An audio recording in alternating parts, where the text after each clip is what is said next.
Cat की percentile release हो चुकी है एंड एमबीए एंट्रेंस एग्जाम्स जो होते हैं वो हाफ द बैटल ही होता है। आपको बी स्कूल कन्वर्ट करने के लिए now you have to go through the interview rounds of every MBA school and that is equally competitive as well. वो भी काफ़ी डिफिकल्ट होता है and you need a very structured preparation. Around 1-2 months का preparation लग जाता है to become very good in attending those interviews. And अभी एमबीए कॉलेजेस अपना शॉर्टलिस्ट रिलीज करना शुरू करेंगी, but important thing is that you do not wait for those shortlist. आप प्रेपरेशन अपना अभी शुरू कर दो, बिकॉज इट्स हाईली पॉसिबल कि जैसे ही शॉर्टलिस्ट आया आपका इंटरव्यू इतना जल्दी स्केड्यूल्ड है that you do not get sufficient time to prepare. जैसे मेरे साथ आई एम लखनऊ में हुआ था। आई थिंक 13-14 जनवरी को उसका शॉर्टलिस्ट आया एंड 31 जनवरी मेरा इंटरव्यू था। So it became very difficult to prepare everything in 2 weeks and it was ultimate cares. आपको अच्छी प्रिपरेशन के लिए एटलीस्ट 1 मंथ देना पड़ेगा so that you are feel confident during the interview. And 1 month आपको exactly prepare करना क्या है, वही चीज़ डिस्कस करने वाला हूँ मैं इस वीडियो में कि आपको ऐसे कौन से कंपोनेंट्स हैं जो कवर करने हैं इस 1 मंथ में एंड कहाँ से उन कंपोनेंट्स को पढ़ना है। The first component that you have to prepare for is about yourself and that includes complete personal details about your life, starting with your name itself, that is the meaning of your name, the surname of your title and everything around it. I remember taking mock interview for a candidate whose surname was Rajan and I asked him about a famous personality with that name. Obvious answer was Raghuram Rajan. And after that the discussions went to who was Raghuram Rajan, what was his contribution, when did he become the RBI governor, what is the contribution of RBI to society and different RBI policies. And at least it took 10 minutes just around that conversation. So just remember this: your surname, where does it originate from, what is special about that people, and the famous personalities with your surname, some specific details about their work and associated details around their respective professions as well. So those are some things that will really help you. And remember, it's not necessary that you have to know every famous personality with your name, but it's more or like your name and surname से जो भी कुछ famous personalities है at least उनका basic details पढ़ के जाना। After that there are many more personal details like the location where you stay, the city name where you stay and complete details around that city, a history of that city as well, the famous places in that city and significance of those famous places, ये सब आपके city के बारे में आपको पता होना चाहिए।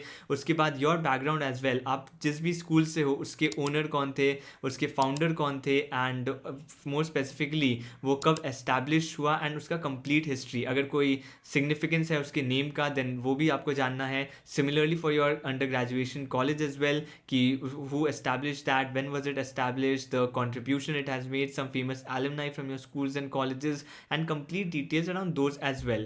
Apart from that there is another thing that is your personal hobby and this is something which you have to be very very careful for. अगर आप बताते हो कि मान लो आपका हॉबी है to play cricket, you have to make sure that you know in and out about that sport. cricket हो, football हो, कुछ भी हो, you have to make sure that you know the specific details about that, the different tournaments, the different players, what have they achieved and many things around that. And hobby कुछ भी हो सकता है, even if it is about singing, आपको जानना पड़ेगा कि different forms of singing क्या होता है, what form do you practice, who are the famous singers in that particular form of singing. Similarly for dancing, any art form, आप जो भी hobby में जाते हो उसका आपको specific details बहुत बहुत अच्छे से जानना चाहिए। तो ये जो अबाउट योर सेल्फ पार्ट है, this is something that you have to prepare on your own. ये बहुत बहुत ज़्यादा पर्सनलाइज्ड है। Make sure you have a compelling story for each and every phase of your life. Remember, story telling is an art and जो capture करेगा interview का attention in the interview and make you look like a very smart folk in the interview is if you tell your life about your life और any answer through storytelling approach. अगर आप stories बताते हो, the interest is there, you feel a lot more confident as well. And ऐसा नहीं है कि आप इंटरव्यू में जाके सीधा अपना स्टोरी बताने लग जाओगे। It can only happen if you list down about your personal life, about your achievements, everything and then start developing compelling stories around it. अगर आप प्रिपेयर करोगे only then you will be able to replicate that in the interview. And for this first part about yourself, as I said, no one can help you better than yourself. And after about yourself की preparation जो कि काफ़ी personalized रहेगी, after that all the components are kind of generalized जो सभी candidates को prepare तो करना है। एंड इस पॉइंट में मैं आपको बता सकता हूँ, अगर आप GDPI का इंटेंसिव प्रेपरेशन करना चाहते हो देन आप कैटकिंग के GDPI बैच में एनरोल कर सकते हो। इसमें आपको पर्सनल इंटरव्यू मेंटरशिप मिलेगा IIM, SP Jain, FMS, NMIMS के मेंटर्स से। राहुल सर है मेंटरशिप में, that you all know. There is Ankita Moinak who are from IIM Ahmedabad and FMS respectively, and very good friends of mine working in very good companies now. Then there is Anisha ma'am as well from NMIMS. So you get a very good mentorship overall. आपको VAT-PI का complete document मिलेगा with student experiences of top B schools. इसके बाद आपको complete question repository भी मिलेगा, 200 plus sample SOPs भी मिल जाएंगे, and the dashboard is full of such useful resources. And MBA के सभी specialization का basic concepts भी cleared है, पर्सनलाइज इंटरव्यू प्रेपरेशन डॉकेट्स भी मिलेंगे आपको, एंड जो सबसे ज़्यादा इंपॉर्टेंट है वो है mock interviews with experience faculty, which I will highly recommend you to take. So if you want to enroll, the link is there in the description. You can check out the details and do enroll now for discounted prices. And second component that you have to cover are the undergraduation subjects. And ये एक component है जिसमें सबसे ज़्यादा time लगता है to cover, especially because most of the people have also forgotten what they did in their undergraduation. अगर आपने 1-2 साल work कर लिया, then also you have to go back to your undergraduation subjects and study the basics at least. मान लो आप mechanical engineer हो, then आपको एटलीस्ट बर्नौलीज थ्योरम वो बेसिक्स आने चाहिए. मान लो आप केमिकल इंजीनियर हो तो आपको heat transfer like conduction, convection, radiation, उनके प्रिंसिपल्स बेसिक्स आने चाहिए. आप इकोनॉमिक्स ग्रेजुएट हो तो आपको demand supply curve, macro economics, ये सब के बेसिक्स आने चाहिए. मेरा रिकमेंडेशन रहेगा, आपने जितने भी सब्जेक्ट्स पढ़े थे उसमें से 1-2 आपका जो भी स्ट्रॉन्गेस्ट हो उसको डिटेल्स में पढ़ लो, so that if they ask you specific question आप बता पाओ कि मैं उस पर्टिकुलर सब्जेक्ट में इंटरेस्टेड हूँ एंड उस पर्टिकुलर सब्जेक्ट में प्रिपेयर्ड हूँ. एंड बाकी जो भी सब्जेक्ट्स थे उनके एटलीस्ट बेसिक्स कवर कर लो. ज़रूरी नहीं है कि जो इंटरव्यूअर रहेगा वो आपके स्ट्रीम से रहेगा, एंड बट उनको बेसिक्स पता होगा उस पर्टिकुलर स्ट्रीम का, सो आप एटलीस्ट वो बेसिक्स कवर कर लेना, सो that you do not appear like very foolish. ऐसा नहीं आना सीन होना चाहिए कि इंटरव्यूअर बोले कि आपने अंडर ग्रेजुएशन में तो कुछ पढ़ाई नहीं की है, and you will even forget whatever studied in MBA, you will forget after a few years that as well. So ये सीन नहीं होना चाहिए. सो एटलीस्ट बेसिक्स कवर कर लो, डिटेल्स में जाने की कोई ज़रूरत नहीं है. अगर इंटरव्यूअर डिटेल्स में जाता है then it's completely fine if you are not able to answer that amount of details as well. आपको अंडर ग्रेजुएशन सब्जेक्ट्स के लिए प्रिपेयर कहाँ से करना है? ऑब्वियसली आप सारे अंडर ग्रेजुएशन की बुक्स तो नहीं खोल सकते. 1-2 सब्जेक्ट जो आप डिटेल्स में पढ़ने वाले हो उसके लिए मे बी आप बुक्स रेफर कर सकते हो, बट अपार्ट फ्रॉम दैट मान लो आप किसी कोचिंग में एनरोल्ड हो तो they will provide a generalised and some common questions around every particular stream, so आप वहाँ से पिकअप कर सकते हो and most commonly asked questions pick up कर सकते हो वहाँ से and answer it yourself. And अगर वो नहीं है, अगर आप कोचिंग नहीं ले रहे हो, then also there are many documents available on the internet as well. I will also share some of the common questions across streams in the coming days. So आप वो रेफर कर सकते हो एंड उन क्वेश्चंस के लिए prepare कर सकते हो. Third component is that of current affairs, and इसको कवर करने के लिए आपको आज से न्यूज़पेपर पढ़ना शुरू करना है. इट्स नॉट नेसेसरी कि आपको सब कुछ आना चाहिए, बट एटलीस्ट जो कॉमनली अभी हो रहा है एटलीस्ट उसके डिटेल्स होने चाहिए आपके पास. एंड उसके लिए मैं सजेस्ट कर सकता हूँ आप 3 टाइप्स ऑफ न्यूज़पेपर पढ़ सकते हो. एक तो common newspaper like Hindu, times of India, जिससे आपको कॉमन इंडिया की न्यूज़ पता रहे.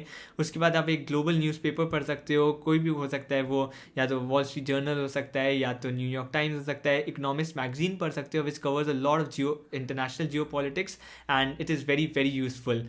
एंड एक बिजनेस न्यूज़पेपर पढ़ सकते हो, वो मिंट हो सकता है या इकोनॉमिक टाइम्स हो सकता है, वट एवर इट इज़. आप अगर ये 3 बेसिस कवर कर लेते हो, एक जनरल, एक इंटरनेशनल जियो पॉलिटिक्स एंड एक बिजनेस न्यूज़पेपर, तो आपके करंट अफेयर्स कवर्ड रहेंगे. एंड सबसे ज़्यादा जो इंपॉर्टेंट है यहाँ पर वो ये है कि आपको बस फैक्ट्स याद नहीं करने हैं. फैक्ट्स याद करने का कोई भी मतलब नहीं है यहाँ पर. आपको जो करना है वो है अपने ओपिनियंस बनाने हैं उस पर्टिकुलर टॉपिक पे. मान लो एक कोई भी इशू हो रहा है, मान लो it is Russia Ukraine war के बारे में अगर बात होता है, you should know the history about it, and you should also have an opinion about who is right, who is wrong. It's not necessary that you have to take any particular side, but you should know the pros and cons of each and every side, and अपना opinions बताना पड़ेगा आपको. कोई भी interview आपका knowledge check नहीं करता है, कोई भी इंटरव्यू आप कितना याद रख सकते हो वो चेक नहीं करेगा, but rather it will test if you know about it and if you have a mind of your own. उसके लिए आप अपना ओपिनियंस बनाना रीड करके करंट अफेयर्स शुरू कर दो अभी से. Fourth component that you have to prepare for is the basics of all management subjects. Finance में क्या होता है, मार्केटिंग में क्या होता है, कंसल्टिंग में क्या होता है, आपको एटलीस्ट बेसिक्स उनका पता होना चाहिए. And also like basics of finance, marketing, economics आप अगर स्टडी कर लो, like not the details of it, even if you are not an economics graduate, then also आपको ये पता होना चाहिए कि GDP क्या है, GDP कैसे कैलकुलेट की जाती है, रेपो रेट क्या है, आरबीआई क्या करता है, गवर्नमेंट फाइनेंस मिनिस्ट्री क्या करती है, ये सब काइंड ऑफ कंपोनेंट आपको पता होना चाहिए, because these are like basic fundamentals. It's not necessary that you have to be from that particular stream to know these things. इसलिए अगेन अगर आप किसी कोचिंग में एनरोल्ड हो देन वो ये स्पेशलाइजेशंस के बेसिक्स वहाँ पर कवर कर लेंगे. बट अगर आप एनरोल्ड नहीं हो then also I will make a video a very basic में कवर करने के लिए कि एग्जैक्टली अगर कोई कंसल्टिंग में जाता है या मार्केटिंग में जाता है, फाइनेंस में जाता है, वो एग्जैक्टली करता क्या है उस रोल में. वो डिटेल्स में नहीं रहेगा but at least it will give you an idea so that you can talk about it in the interview and you can always say that I do not know the specific details but these are some basic things I know and I would want to explore that further in the B school and then make a final decision for myself. Component है basics of mathematics, especially अगर आप engineer हो आप ये तो बिल्कुल avoid नहीं कर सकते and you have to go a level above CAT here.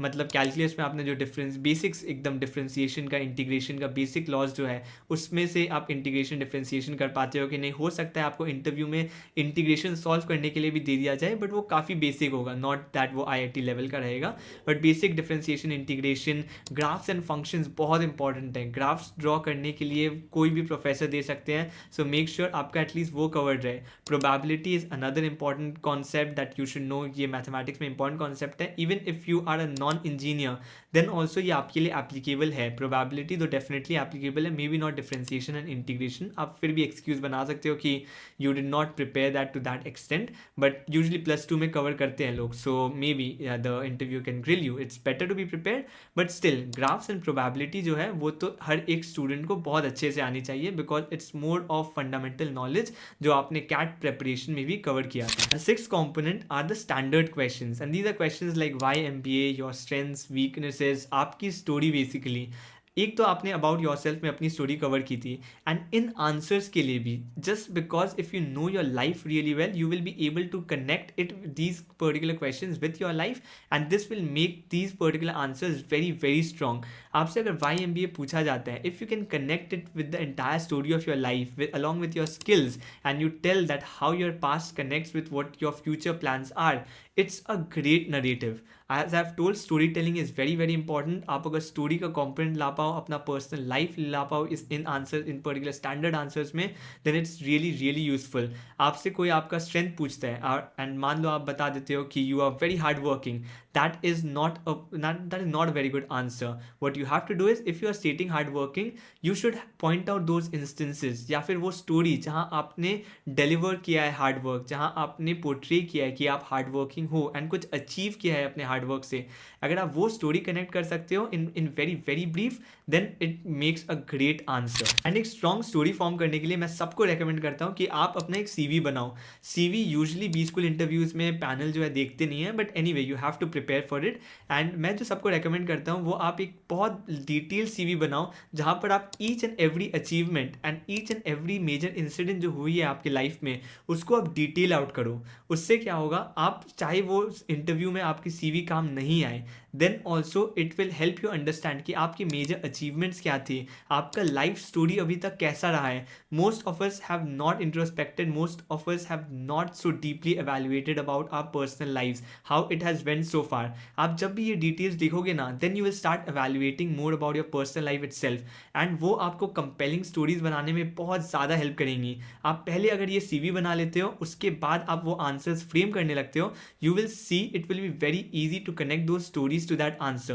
So मेरा फर्स्ट रिकमेंडेशन है कि आप एक डिटेल CV बनाना शुरू कर दो अभी से. Seventh and the last component is that of work experience details. अगर आप फ्रेशर हो obviously this component is not for you but अगर आपने जॉब किया है then this component becomes very very important. 90% of the cases में you will be asked to describe the projects that you have worked on, what have you learn from those projects, what is the impact that you made. ये आपके ये जो points है काफ़ी ज़्यादा clear होने चाहिए कि आपने क्या एग्जैक्टली वर्क किया है वहाँ पर. एंड आप जिस भी इंडस्ट्री में वर्क कर रहे हो उसका भी कंप्लीट नॉलेज आपको जानना होगा. मान लो आप फार्मा इंडस्ट्री में वर्क कर रहे हो, you don't have to just know about your company but the entire landscape of pharma, कि फार्मा का लैंडस्केप इंडिया में कैसा है, ग्लोबली कैसा है, कौन से मेजर कंपेटिटर्स है, एवरीथिंग अराउंड इट. मान लो आप टूरिज्म में वर्क कर रहे हो देन एवरीथिंग की कौन सी कंट्रीज टूरिज्म में क्या स्टेप्स ले रही है, who is doing well in tourism, who is not, and everything around that industry आपको नॉलेज होना चाहिए beyond what you work on. Specially अगर आप किसी भी ऐसे इंडस्ट्री में वर्क कर रहे हो जिनका आपको लगता है कि नॉलेज उस इंटरव्यू को बहुत ज़्यादा हो सकता है, then it becomes all the more important. So make sure you study these things. And आपको कंपनी का नॉलेज तो डेफिनेटली होना चाहिए, यानी कि आपकी कंपनी कब फाउंड हुई थी, उसके फाउंडर्स का नाम क्या है, उसके सीईओ का नाम क्या है, and some specific details related to work, HR question related to work, like आपने अपने मैनेजर से क्या सीखा है, मान लो कोई कॉन्फ्लिक्ट हुई है वर्क में तो आपने उसको कैसे रिजॉल्व किया है. सो ये सब स्टोरीज भी काइंड ऑफ आपके माइंड में होना चाहिए. ये थे कुछ कंपोनेंट्स जो आपको प्रिपेयर करने हैं, एंड इन सभी कंपोनेंट्स के लिए मुझे एक डिटेल वीडियो बनाना पड़ेगा. So make sure that you subscribe to my channel, because in next few weeks जो रिसोर्सेज मैं रिलीज करने वाला हूँ that will be super useful for your interview preparation. And make sure that वो detail videos आए उसके पहले आप अपना बेसिस कवर कर लो, रिसोर्सेज कलेक्ट कर लो कि आपको कहाँ से प्रिपरेशन करनी है. जो मैंने डिटेल सीवी बनाने बोला था वो डेफिनेटली बना लेना, because when I tell you about refining those answers and जिस फ्रेमवर्क से मैं आंसर करता हूँ, you should be able to connect your story to that particular framework. Only then those answers will look very personalized. So this was it for this video, and see you in the next one.